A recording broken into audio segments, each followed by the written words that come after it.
What's up, guys? It's Taco with Amped Up Outdoors. Today I'm out in front of the mobile headquarters. It's my least favorite time of the year with the mobile headquarters. It's time to winterize it. You know, gotta run the antifreeze through the system, make sure that everything's well secured for the winter when I'm not using it. That way I'm not freezing and busting any water pipes, anything like that, or damaging my water heater or anything in my water system. I figured I'd do a quick video showing you exactly how I winterize a camper. Now, one of the first steps for me to winterize a camper is I come here to my control panel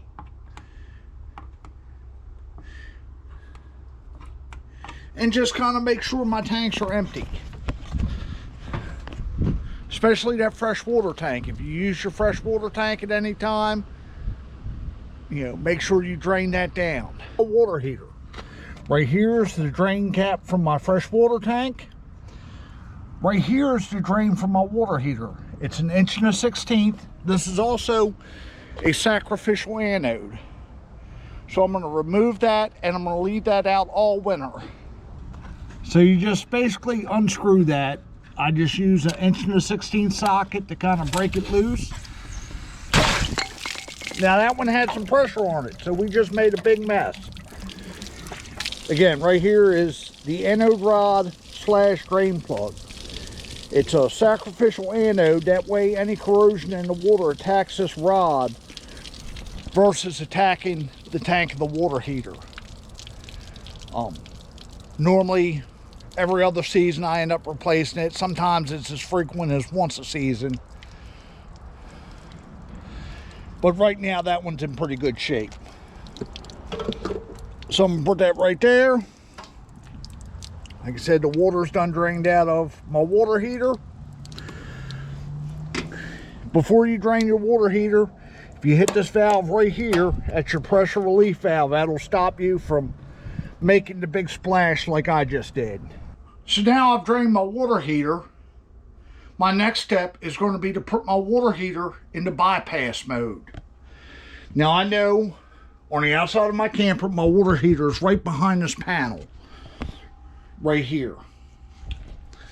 So I'm going to take my screwdriver and take these 4 screws out, and I'm going to put this water heater in bypass mode. So right here behind the panel was the back of my water heater. Has the bypass line right here.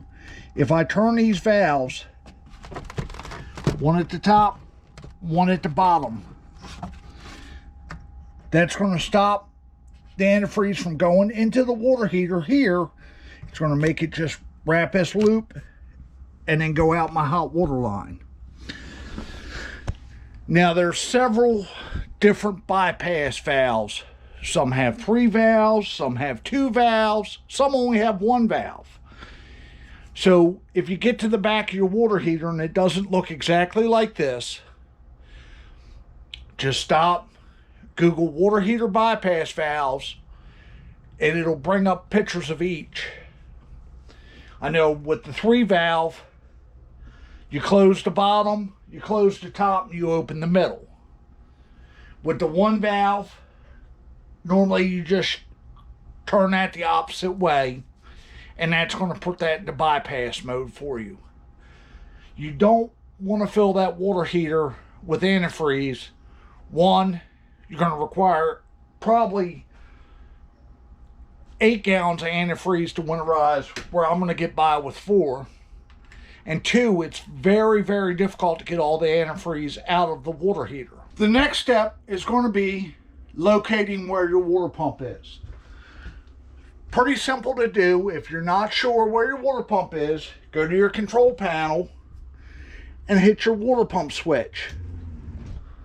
You hear that little hum? That little hum is your water pump. That's going to let you know where it is. I know mine is located right here below my stove. In other campers, I've seen them below the bathroom sinks, under the kitchen sinks, you know, behind an access panel, you know, if you hit that water pump switch a couple of times, it's going to allow you to hear where that water pump is. So right here is my water pump. Now I got pretty lucky. This one has what's called a conversion kit on it. It has a valve right here. If I turn it to inline with this hose, it's going to draw off this hose versus drawing off the tank. This is the inlet side of the water pump. You have the outlet side over here. If you don't have the conversion kit, you just remove the outlet or the inlet side of the water pump, get yourself another hose with a fitting, connect it there, and then you're just going to plunge that hose into a gallon of antifreeze. The fittings can be kind of tricky to find. A lot of your hardware stores, Ace, Home Depot have them. Or you can go to an RV center. So if you're looking for the stuff to winterize your camper, make a trek down to Leo's RV down in Gambrels. They have everything you need. They have a guy named Justin in their parts department. He will get you hooked up with what you need to winterize your camper. So right here, I'm all set up. I have my hose in my gallon of antifreeze. I have my valve turned in the correct way to draw from the hose directly. Now I'm going to go over to my control panel.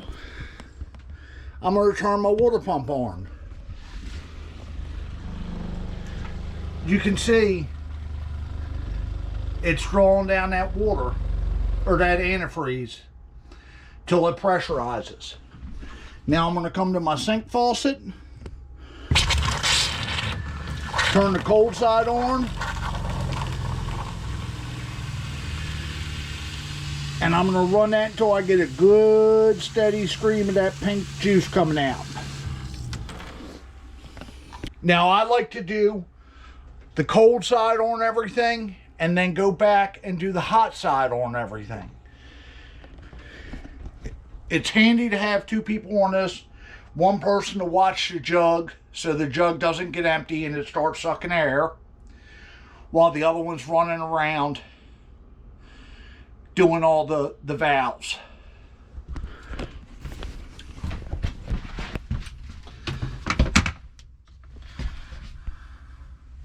Come right to my toilet.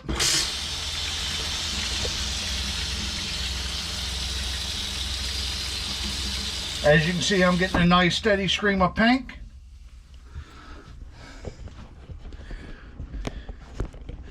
Go to my bathroom sink.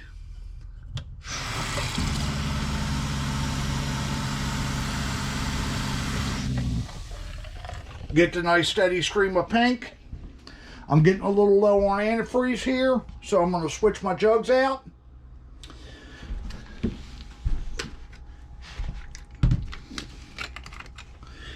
But if you look up in the water pump, I can see the pink in the strainer right there, right here.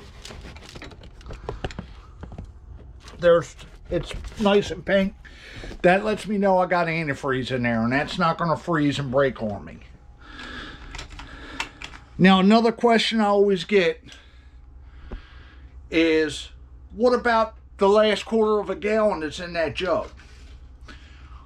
Well, once I've done everything and I have nice solid pink in all my faucets, shower, outside shower, spray port, I'm going to take the leftovers from them jugs and I'm going to pour them directly into my sink trap, my shower trap, my bathroom sink trap, to protect the traps from freezing while I'm doing this. Anytime you winterize, you don't want to forget outside showers or spray ports. Now, this antifreeze is non-toxic, so it's not going to hurt to squirt a little bit on. I mean, it's safe to drink. You know, it's not going to harm your pets or anything like that. You know, I just try not to squirt a whole bunch. I get my good stream out and call it done. Again, we have my outside shower, same thing. You kind of see it turn pink. That lets me know we're done. Since I'm right here, I'm going to go ahead and do the hot side on this as well.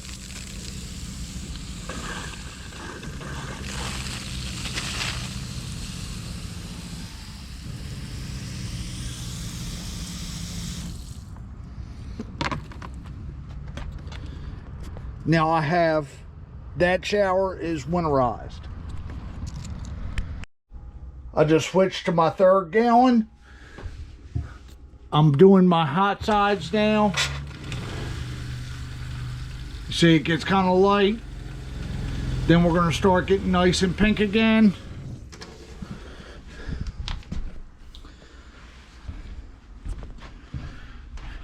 And we're almost done with this process.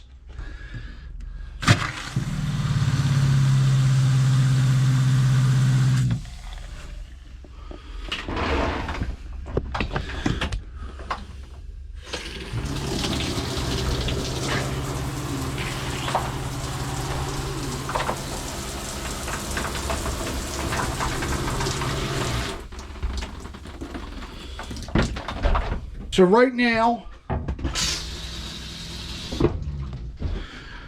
as we speak, I am done winterizing the water part of this system. All my faucets have been done, both cold and hot. And again, I like to do all the cold and then come back and do all the hot. My next step is going to be to winterize my city water connection and my black tank flush. Now on a black tank flush, right up under my bathroom sink here, right there, is what's called a vacuum breaker. One, vacuum breakers are very, very expensive. I want to say they're in the like $75 range. So I want to protect that from freezing and cracking. 2, it's going to get some antifreeze through that system as well. Make sure I don't have anything else freeze up underneath. So we're going to go to the outside. I'm going to show you how I do my city water connection and my black water connection.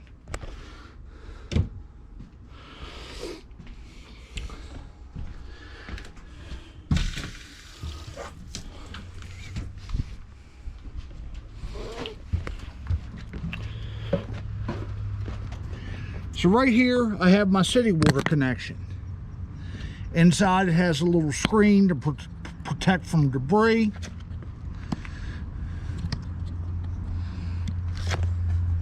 You get a little pocket knife out to pop that out. Behind that screen, it has what's called a check valve, right? It's inside, it's kind of spring loaded and only allows the water to go one way. So to winterize that, all I do is bleed the pressure off, turn the pump off, bleed the pressure off, reach in, release the water,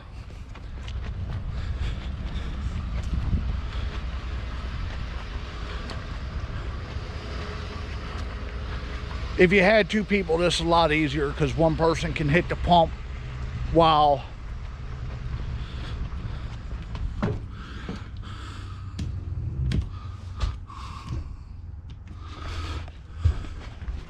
same thing. I'm just going to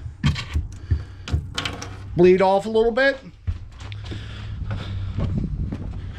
run back around here,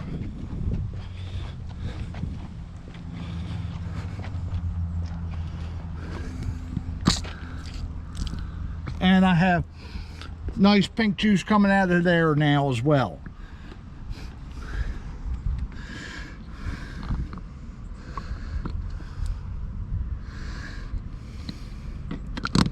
That'll winterize that city water connection.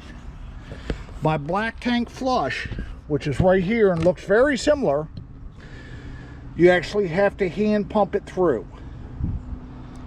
So once you hand pump through your black tank flush, you're pretty much wrapped up. Outdoor faucets are winterized, spray ports winterized, water heaters and bypass.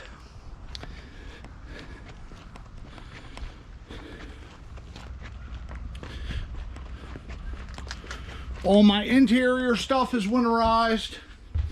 The last thing I have is the little bit that's left. And I'm going to each sink or each drain, and I will pour it in the drain itself.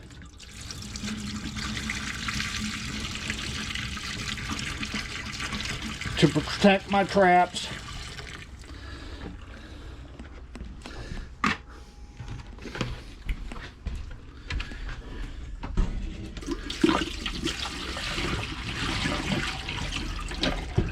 Now I'm also going to take and clean up the little bit of over spill.